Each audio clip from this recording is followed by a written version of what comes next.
Welcome to BPSC UPSC study channel. पिछले video में बिहार समसामयिक घटना के अंतर्गत आप लोगों को 5 प्रश्नों का उत्तर प्रस्तुत कर चुका हूं, उसका विस्तार से विश्लेषण किया हूं।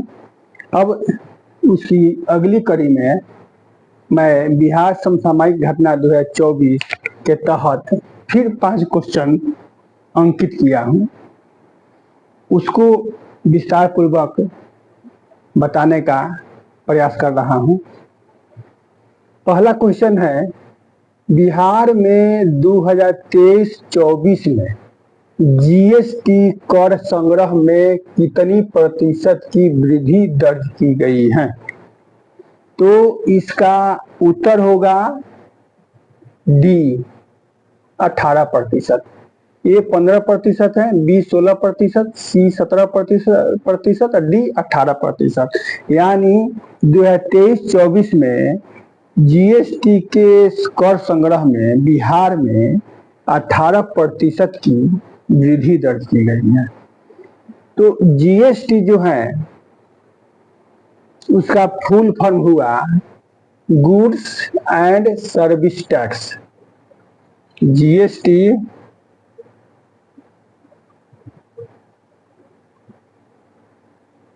गुड्स एंड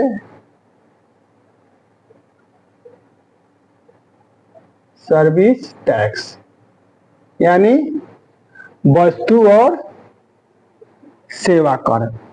तो इसके बारे में कुछ जानकारी रखनी आवश्यक है।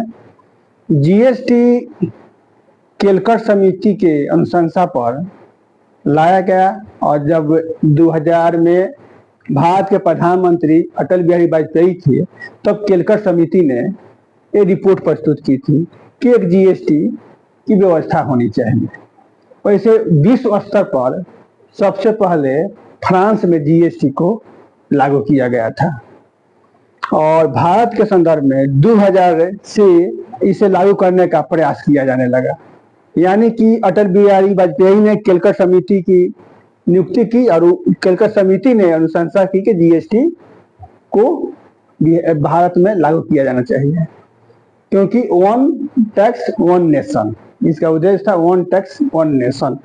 तो उस समय प्रयास किया गया, लेकिन 2017 में जाकर यह लागू हुआ। 2017 1 जुलाई 2017 को यह लागू हुआ। एक विधेयक लाया गया जो भारतीय संविधान संशोधन 122वां बिल था। क्या था? इसको ध्यान दीजिएगा आप लोग, कभी कभी पूछता है, पूछ भी सकता है। भारतीय संविधान संशोधन, कौन संशोधन था? 122वां था, 122वां बिल या विधेयक के तहत कानून बनाया गया और उस कानून को क्या कहा गया? भारतीय संविधान संशोधन। कौन संशोधन? उस समय 151वां था, 151वां अधिनियम 2016।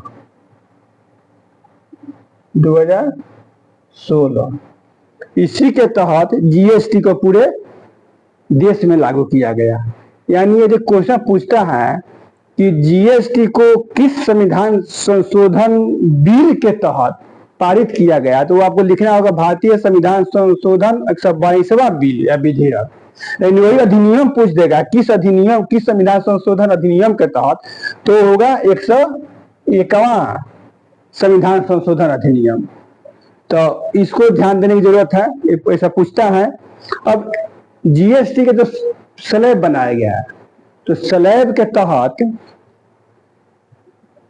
एक कर की व्यवस्था की गई, एक स्लैब था 0%, अभी भी लागू है वो, और दूसरा स्लैब है 5%, तीसरा स्लैब है 12%, और चौथा है 18%, और पांचवा है 28%।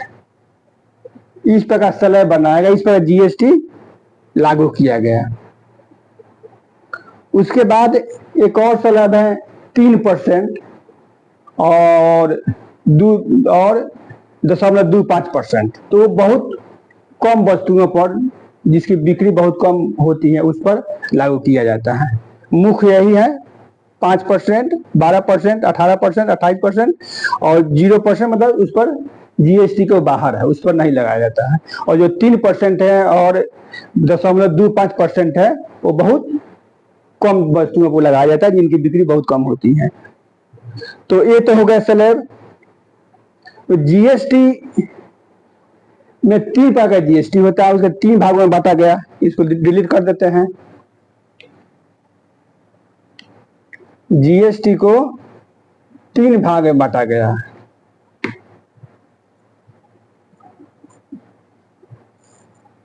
एक होगा एस जीएसटी,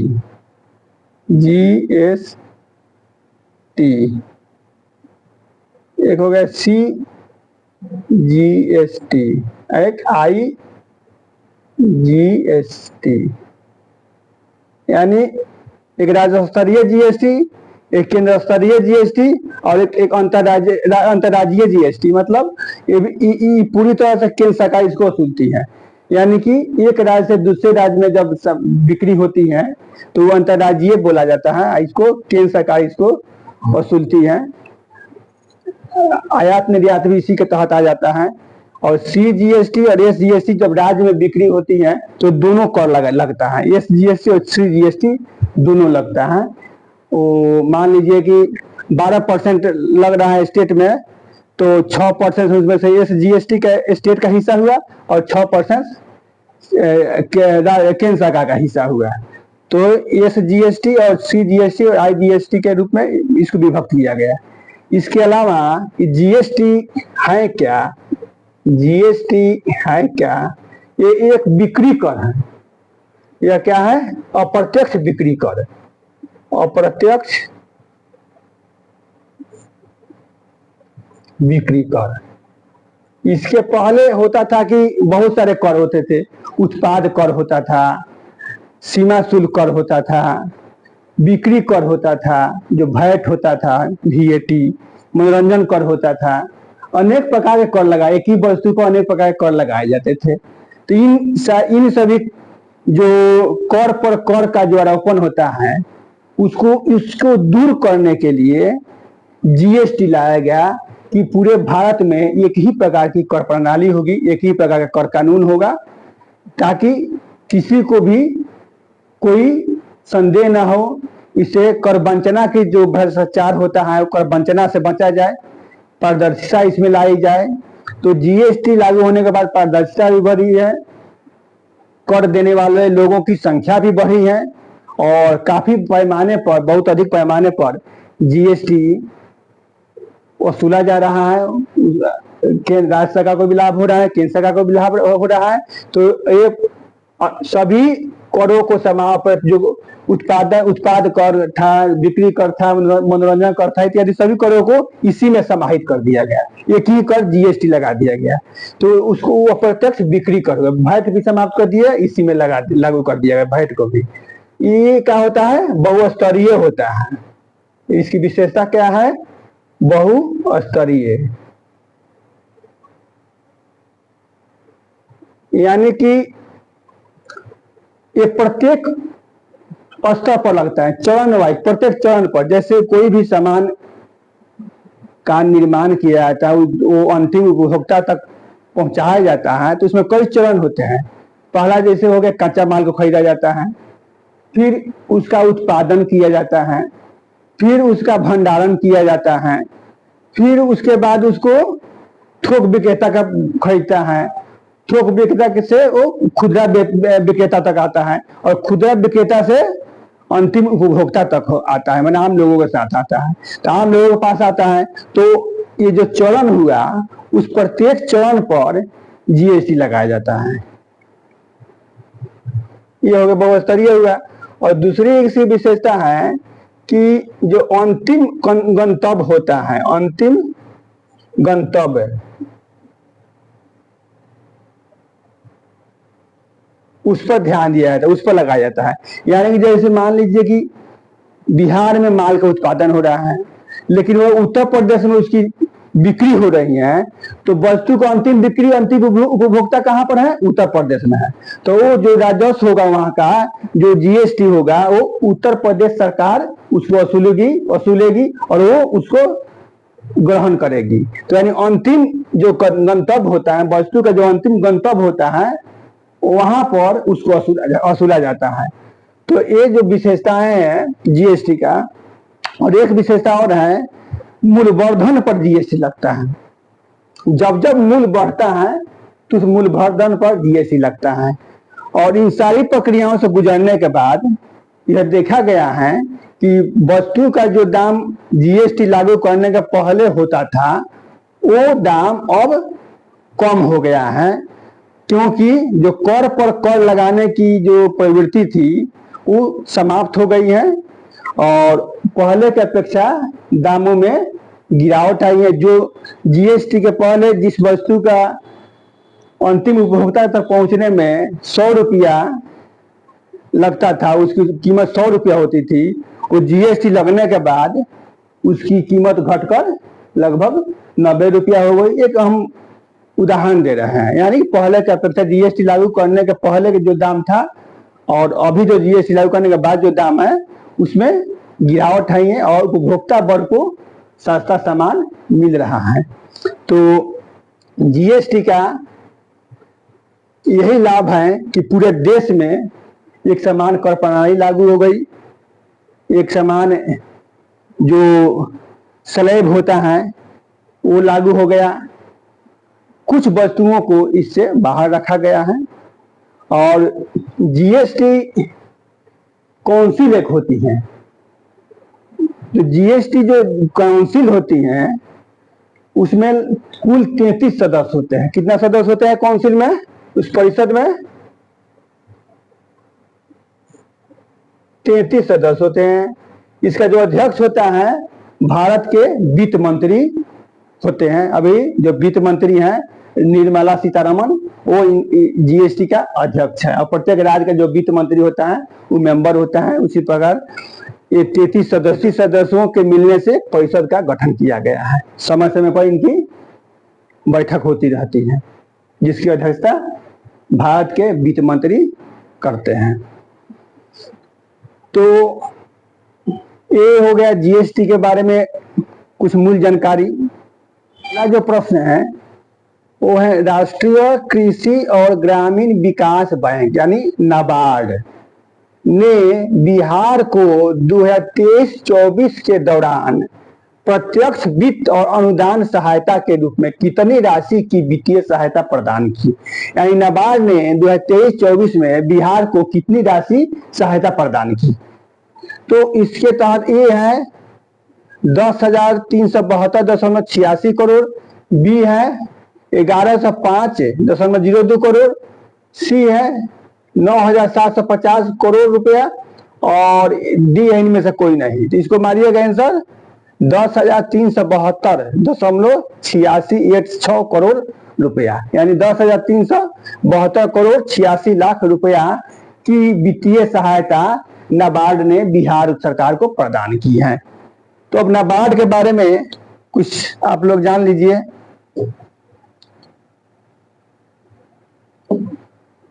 जरूरी नहीं है कि नाबार्ड ने कितनी सहायता प्रदान की यही पूछा जाए, क्योंकि नाबार्ड ने इतनी बड़ी पैमाने पर राशि प्रदान की है, तो इससे संबंधित कोई प्रश्न पूछा जा सकता है, नाबार्ड के बारे में भी पूछा जा सकता है। इसलिए नाबार्ड के बारे में भी जानकारी रखनी आवश्यक होती है।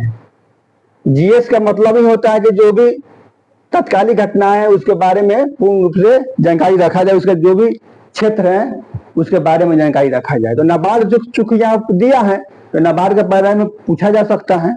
तो जो नाबार्ड है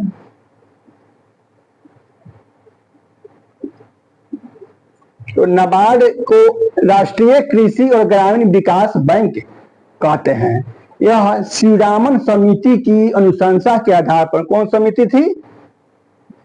शिवरामन समिति, शिव रामन समिति की अनुशंसा के आधार पर 1982 में गठित किया गया। 1981 में अधिनियम आया था और उसी के तहत 1982 में इसका गठन कर दिया गया। तो ये कानून के तहत इसको बनाया गया, इसका गठन किया गया है। तो नाबार्ड जो 1982 में इसका गठन किया गया, तो इसका काम है कि ग्रामीण क्षेत्रों में कृषि और उससे संबंधित जो भी जुड़े हुए जो भी कार्य है उसको विकास के लिए वित्त प्रदान करना। इसके अलावा ग्रामीण क्षेत्रों से संबंधित आधारभूत संरचनाओं के विकास के लिए वित्त प्रदान करना। यह संस्थान जो नाबार्ड है वो ग्रामीण बैंक हुआ या जो सहकारी बैंक हुआ, कोऑपरेटिव बैंक, उन पर भी ये निगरानी रखती है। और ये कार्य जो ग्रामीण विकास से संबंधित कार्य था वो पहले रिजर्व बैंक के पास था, लेकिन जो ही नाबार्ड का गठन हुआ तो रिजर्व बैंक का जो कार्य था ग्रामीण विकास से संबंधित उस कार्य को नाबार्ड को हस्तांतरित कर दिया गया। इसकी विशेषता यही कि ग्रामीण क्षेत्रों से संबंधित कार्यों के विकास के लिए इसका गठन किया गया है। वो लघु उद्योग का विकास हो, हस्तकरघा का विकास हो, कुटीर उद्योग का विकास हो, कृषि का विकास हो, मत्स्य पालन का विकास हो, या कृषि से जुड़ी हुई अन्य कोई क्रियाओं का विकास हो, उन सभी के विकास के लिए यह सहायता वित्त के रूप में, लोन के रूप में, अनुदान के रूप में सहायता प्रदान करता है। इसका जो मुख्यालय है वो मुंबई में है। इसके अलावा जो नाबार्ड है वो रिजर्व बैंक से जुड़ा हुआ है और कि प्रत्येक जिला में इसकी सलाहकार समिति, सलाहकार बोर्ड का गठन किया गया है जो उस जिला से संबंधित जो भी विकास संबंधित कार्य होता है उसकी अनुशंसा नाबार्ड को करती हैं। ठीक, तो ये हो गया, इतना करोड़ रुपया के वित्तीय सहायता नाबार्ड ने प्रदान किया है। तीसरा हुआ बिहार में आईआईटी फैक्ट्री के रूप में प्रसिद्ध है। क्योंकि आईआईटी का इधर बहुत वर्चस्व बढ़ चुका है, तो बिहार में एक ऐसा गांव है जहां पर अधिक से लोगों का आईआईटी में सिलेक्शन हुआ है, तो इसीलिए उस गांव को आईआईटी फैक्ट्री कहा गया। तो एक सारण में धर्मपुरा गांव है, गया में पटवा टोली है, मधुबनी में जयनगर है और वैशाली में लालगंज है। तो आप आंसर दीजिएगा, तो गया में जो पटवा टोली है वहां पर उस गांव को आईआईटी फैक्ट्री कहा जाता है। लगभग ऐसा कहा जाता है कि उस गांव के प्रत्येक घर में एक इंजीनियर है, वो भी आईआईटी से संबंधित इंजीनियर है, इसलिए उस गांव को आईआईटी टोली के रूप, आईआईटी फैक्ट्री के रूप में जाना जाता है। एक बच्चा निकला आ गया, आईआईटी में गया, वो दूसरे को मार्गदर्शन प्रदान किया, फिर दूसरा तीसरे को मार्गदर्शन प्रदान किया। इस पर वो लोग समिति बना चुके हैं और गांव के लोगों को, युवा वर्गों को जो पढ़ना चाह रहा है उनको ये लोग सहायता करते हैं, वित्तीय सहायता हो या मार्गदर्शन हो, तो अपने स्तर से सहायता करते हैं। इस पर वहां पर लगभग प्रत्येक घर में एक आईआईटीएन है, इसलिए उस घर को, उस गांव को पटवा टोली को आईआईटी फैक्ट्री कहा जाता है। चौथा क्वेश्चन है, निम्न में से किस दिवस को बिहार पृथ्वी दिवस के रूप में मनाया जाता है? तो बिहार पृथ्वी दिवस पृथ्वी दिवस मनाने के क्या उद्देश्य है? विश्व स्तर पर 22 अप्रैल को पृथ्वी दिवस मनाया जाता है। इसको आप लोग याद रखिएगा, वैश्विक स्तर पर 22 अप्रैल को पृथ्वी दिवस मनाया जाता है। तो पृथ्वी दिवस मनाने का उद्देश्य है कि पर्यावरण की रक्षा करना।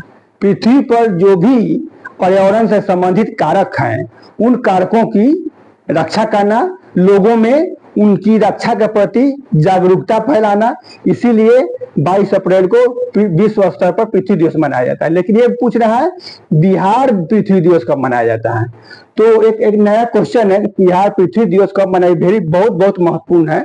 तो बिहार पृथ्वी दिवस इस विकल्प में दिया है 22 मार्च, 22 अप्रैल, 9 जून और 9 अगस्त। तो 22 मार्च को आप लोग जानते हैं कि बिहार दिवस मनाया जाता है, तो इस दिन को तो पृथ्वी दिवस मनाया नहीं जाएगा। अब 22 अप्रैल हो गया, आपको पृथ्वी दिवस, वैश्विक स्तर पर पृथ्वी दिवस मनाया जाता है। अब 9 जून और 9 अगस्त बचा।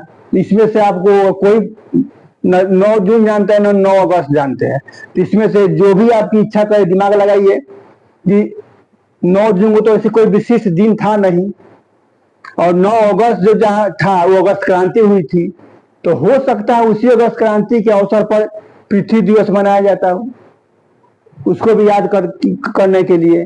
तो इस अगर ऐसा कॉन्सेप्ट लगाइएगा कि ये एक विशिष्ट दिन है 9 अगस्त, जो 8 अगस्त 1942 को अगस्त क्रांति हुई थी, भारत छोड़ो आंदोलन का ऐलान हुआ था, और 9 अगस्त को मतलब सभी सुबह होते होते सभी नेता लोगों को गिरफ्तार कर लिया, प्रमुख नेता लोगों को गिरफ्तार कर लिया गया। तो 9 अगस्त को अगस्त क्रांति प्रारंभ हो गई। तो उस दिन को भी आप लोग याद है, तो विशिष्टता के आधार पर आप ये अनुमान से सही मार सकते हैं। तो सही में यदि इसका आंसर होगा तो 9 अगस्त ठीक होगा। 9 अगस्त को जो अगस्त क्रांति है, तो अगस्त क्रांति मनाई जाती है। अगस्त क्रांति के साथ साथ बिहार सरकार ने यह निर्णय किया कि इसी अवसर पर पृथ्वी दिवस, बिहार पृथ्वी दिवस भी मनाया जाए। प्रत्येक जो विद्यालय हैं, वो सरकारी विद्यालय हो या निजी स्तर के विद्यालय हो, उनमें बच्चों को जागरूकता अभियान चलाने का व्यवस्था किया जाए। इस दिन को बच्चों में जागरूकता अभियान चलाया जाए, पर्यावरण के बारे में उसको बताया जाए, उससे संकल्प लिया जाए कि पेड़ लगाना है, पर्यावरण को सुरक्षित रखना है। तो इस प्रकार अगस्त क्रांति भी मना ली जाएगी, और अगस्त क्रांति के साथ साथ उसकी याद में पर्यावरण की रक्षा करने के लिए पृथ्वी दिवस भी मना लिया जाएगा। तो बिहार सरकार ने दोहरी नीति चली है कि एक अगस्त क्रांति भी मनाया जाए, अगस्त क्रांति के साथ साथ पृथ्वी की सुरक्षा के लिए, पर्यावरण की रक्षा के लिए पृथ्वी दिवस भी मनाया जाए। तो इस प्रकार 9 अगस्त को बिहार पृथ्वी दिवस के रूप में मनाया जाता है। अब चलते हैं 5वां क्वेश्चन। हाल ही में बिहार के मुख्यमंत्री श्री नीतीश कुमार ने कहां पर इथेनॉल प्लांट का उद्घाटन किए हैं?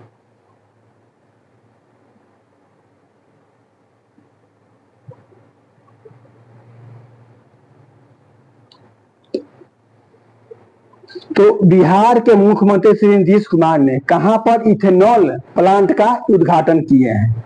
तो वैसे जो इथेनॉल उत्पादन प्रोत्साहन नीति आई, बिहार सरकार ने क्या बनाई? इथेनॉल उत्पादन प्रोत्साहन नीति बनाई। कब बनाई? तो 2021 में, 5 वर्षों के लिए बनाई है, यानी 2021 और 2026 तक बनाई है। तो इथेनॉल उत्पादन प्रोत्साहन नीति के तहत इथेनॉल लगाने वाले मालिकों को, उद्योगपतियों को प्रोत्साहन दिया जाता है, और यह प्रयास किया जाता है, ये नीति में घोषणा की गई है कि प्रत्येक जिला में, यानी बिहार के 38 जिले हैं, उन सभी जिलों में इथेनॉल प्लांट की स्थापना की जाए। तो इसी इथेनॉल उत्पादन प्रोत्साहन नीति 2021 के तहत इथेनॉल को बढ़ावा देने के लिए बिहार सरकार प्रयासरत है। और इसी के तहत नालंदा में सितंबर में भी एक इथेनॉल प्लांट का उद्घाटन किया गया। नीतीश कुमार ने उसका उद्घाटन किया। फिर अक्टूबर में भी अक्टूबर 2024 में, सितंबर 2024 में उद्घाटन किया। फिर अक्टूबर 2024 में भी दूसरे इथेनॉल प्लांट का उद्घाटन किए। तो ये जो पूछ रहा है कि हाल ही में तो नालंदा ही होगा, तो सितंबर में भी किए थे उद्घाटन, और दूसरे इथेनॉल प्लांट का उद्घाटन नालंदे में अक्टूबर में किए थे। तो पहला जो किए थे वो नालंदा के फतेहली एक गांव है, फतेहली में किए थे, नालंदे में है। और दूसरा जो किए है अरावन में किया है, यानी पहला फतेहली और दूसरा अरावन। तो अरावन का जो उत्पादन क्षमता है प्रतिदिन 500 किलो लीटर का है, और फतेहली में 60,000 है, 60,000 लीटर प्रतिदिन। तो ये दो जगह पर हमारे माननीय मुख्यमंत्री नीतीश कुमार ने इथेनॉल प्लांट का उद्घाटन किए। तो इथेनॉल जो है उसका क्या उपयोग है? तो इथेनॉल का उपयोग पर्यावरण को शुद्ध करने के लिए कार्बन डाइऑक्साइड, कार्बन मोनोऑक्साइड जो है, जो हाइड्रोकार्बन जो है वो पर्यावरण को प्रदूषित करता है, उसको कम करने के लिए इथेनॉल का प्रयोग किया गया। मतलब ये एक जैविक ईंधन है। क्या है इथेनॉल? इथेनॉल को हम कह सकते हैं जैविक ईंधन है।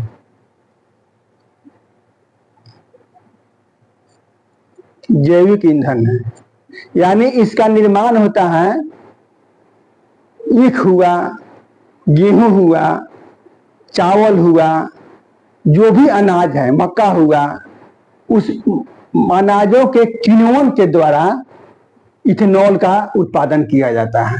तो बिहार में ईख भी बहुत अधिक मात्रा में होता है, आपको मक्का भी हो रहा है। तो इन सबों को जब किण्वन विधि से इथेनॉल बनाया जाता है, तो उसी इथेनॉल का प्रयोग ईंधन के रूप में किया जाता है। यानी कि इथेनॉल जो या तो पेट्रोल में मिलाया जाता है या डीजल में मिलाया जाता है। तो भारत सरकार ने पेट्रोल में 10% इथेनॉल मिलाने की व्यवस्था की थी, और 2030 तक वो लक्ष्य रखा था। भारत सरकार 2030 तक लक्ष्य रखी थी कि 20% इथेनॉल को पेट्रोल में मिलाया जाए, यानी उसका अनुपात होगा 20:80, यानी 20% होगा आपको इथेनॉल और 80% वो पेट्रोल होगा। तो 2030 तक लक्ष्य रखा गया था, लेकिन इधर लक्ष्य घटा दिया गया है और 2025 तक केंद्र सरकार ने रखा है। क्या रखा है केंद्र सरकार?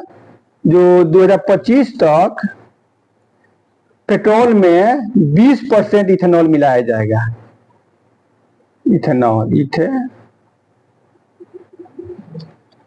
इसको घटा दिया गया है, 2030 से 2025 कर दिया गया है। 2020 तक इथेनॉल 2025 तक 20% इथेनॉल पेट्रोल में मिलाया जाएगा। अभी तक 10% मिलाया जा रहा है। अब इसके अलावा यह प्रयास किया जा रहा है कि वैसे बाइक लाया जाए, वैसे मोटरसाइकिल लाया जाए, वैसे चारपहिया वाहन लाया जाए जो पूर्ण रूप से इथेनॉल से ही चले। तो इसी संदर्भ में अभी हाल ही में टोयोटा कंपनी ने एक कार निकाली है जो पूर्ण रूप से इथेनॉल पर 100% इथेनॉल ईंधन पर ही चलती हैं। उसको लॉन्च भी कर दिया गया है। इसके अलावा इथेनॉल जो है वो बिहार में इसका जो कच्चा मटेरियल है बहुत व्यापक पैमाने पर उपलब्ध है। चावल हुआ, मक्का हुआ, ईख हुआ, या जो भी अनाज हुआ, ये बड़े पैमाने पर उपलब्ध है, इसलिए कच्चा माल यहाँ पर आसानी से उपलब्ध हो जाता है। यही कारण है कि केंद्र सरकार ने बिहार में 47 इथेनॉल प्लांट लगाने की घोषणा की है, जिसमें से 32 प्लांट जो हैं वो पूर्ण रूप से अनाज पर आधारित है। और आज भारत में पूछा जाएगा, भारत में सबसे अधिक इथेनॉल का उत्पादन कहाँ होता है, तो उत्तर प्रदेश होगा। उत्तर प्रदेश में सबसे अधिक इथेनॉल का उत्पादन होता है। इसके अलावा यदि वैश्विक स्तर पर देखा जाए तो संयुक्त राज्य अमेरिका और ब्राजील, क्या संयुक्त राज्य अमेरिका और ब्राजील दोनों मिलकर वैश्विक इथेनॉल उत्पादन का 80% उत्पादन करते हैं। 80% इनका योगदान है, अमेरिका और ब्राजील का। तो ब्राजील जो है ईख के से इथेनॉल का उत्पादन करता है, और संयुक्त राज्य अमेरिका है और मक्का से उत्पादन करता है। तो जो COP26 सम्मेलन आयोजित किया गया था स्कॉटलैंड में, तो उसके तहत भी यह प्रयास किया जाना अधिक से अधिक किया जाए, ताकि ये ईंधन के रूप में, ईंधन के पेट्रोल और डीजल के विकल्प के रूप में कार्य कर सके। इथेनॉल का जो हम साइंस देखते हैं कि साइंस में इथेनॉल जो होता है उसको एथिल एल्कोहल कहते हैं। इथेनॉल, चूंकि यह ज्वलंत मुद्दा है, तो इथेनॉल के बारे में अगर साइंस में भी पूछा जा सकता है, तो इथेनॉल को क्या कहते हैं? Ethyl alcohol. एथिल अल्कोहल एक कीनोन से बनता है। एक तरह से शराब ही समझिए, जो दारू हुआ, जो शराब हुआ, जो अनाजों से शराब बनाया जाता है कीनोन विधि से, उसी प्रकार इथेनॉल का निर्माण किया जाता है। इसका रासायनिक सूत्र हुआ CH3 और CH2OH। ये कहिए CH3 CH2OH एथिल अल्कोहल, अथवा और एक दूसरे रूप में भी लिखा जाता है C2,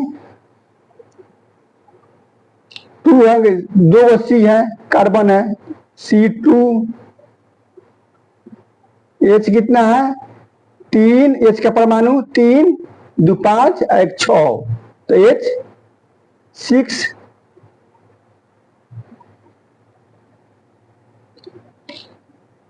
C2H6 और O, यानी कार्बन के 2 परमाणु, हाइड्रोजन के 6 परमाणु और ऑक्सीजन के 1 परमाणु है। हाइड्रोजन हो गया 3 2 5 6 का परमाणु हो गया, कार्बन 1 2 हो गया, और हाइड्रोजन ऑक्सीजन है। मतलब इसको CH3 CH2OH भी लिख सकते हैं, या अथवा में C2H6O भी लिख सकते हैं, अथवा में एक और लिख सकते हैं C2H5OH लिख सकते हैं। C2H5OH, ये तीनों में से जो भी आएगा आप लोग इथेनॉल का ही रासायनिक सूत्र सही मारिएगा। ये नहीं कि C2H5OH आ गया तो आप लोग जानते हैं C2H6O होता है तो इसको गलत मार दीजिएगा, नहीं। क्योंकि जो O है, उसका H है, उसका 1 परमाणु O के साथ चला गया है, इसलिए H5 हो गया है, यहाँ पर OH हो गया, हाइड्रोक्साइड हो गया है। तो इसका ये रासायनिक सूत्र है, इथेनॉल का रासायनिक सूत्र हुआ, उसको एथिल अल्कोहल कहते हैं। तो बिहार सरकार इथेनॉल के उत्पादन के लिए बढ़ावा दे रही है, और उसका प्रयास है कि 38 जिलों में इथेनॉल का प्लांट स्थापित किया जाए और इथेनॉल से का उपयोग ईंधन के रूप में किया जाए। तो ये जो क्वेश्चन है वो बहुत इंपॉर्टेंट क्वेश्चन है, इसको आप लोग एक बार ध्यान दीजिएगा, समझ जाइएगा। तो इस क्वेश्चन के प्रासंगिक जो क्वेश्चन बनता है, इससे जुड़ा हुआ जो क्वेश्चन बनता है, वो भी मैं आपको बता दिया हूं, उसका भी आंसर आपको बता दीजिए। इस क्वेश्चन को आप लोग ध्यान से पढ़ लीजिएगा और अपने ग्रुप में उसको शेयर भी कीजिएगा जो और लोगों को उसको लाभ मिल सके। कमेंट भी कीजिएगा, साथ में आप लोग लाइक कीजिए। अब फिर हम अगले वीडियो में नए प्रश्नों के साथ आप लोगों से मिलते हैं। Thank you.